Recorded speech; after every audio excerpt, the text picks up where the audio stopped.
Here's Al from Bristol with an interesting point. Hi, Al. Hey, how you doing, Colin?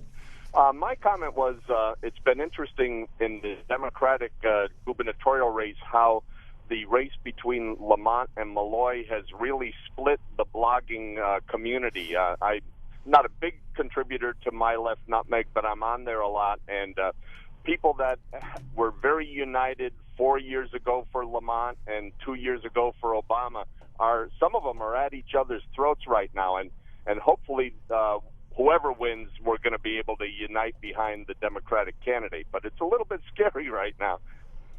Anybody want to take that? Well, I would agree that it is pretty scary right now. I think that the people who did support Lamont back in 2006 and who continue to support him are not realizing that as governor you have different responsibilities and that his campaign has taken a turn towards the center.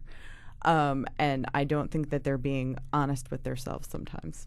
Well, the Lamont race in 2006 was the energizing and coalescing of the Connecticut political blogging community. There almost kind of wasn't one prior to that. And it's what brought them together. It's what gave them their passion. And it is, some of them, I think, did figure out what you're saying right now. But at MyLeftNutmeg, the one that he's referring to, I still see that as mainly a real Lamont hotbed. There may be a few dissenting voices there. But those early proto-bloggers, the ones who really got involved because they wanted to defeat Joe Lieberman, I think it's hard for them to turn their back on Ned Lamont. And you see the same kind of heated rhetoric directed sometimes at Dan Malloy, and it almost doesn't seem quite as appropriate because the way that I look at, I can't even say their names in sequence, but Malloy and Lamont, this was done to make life hard somehow. In some ways, they aren't radically different. There isn't the kind of difference. There isn't a difference-making issue between the two of them the way there was between Lieberman and Lamont.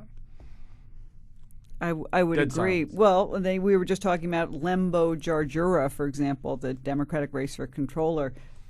Very stark differences in that race, and you compare that to a Lamont Malloy, and I agree. There are not tremendous differences.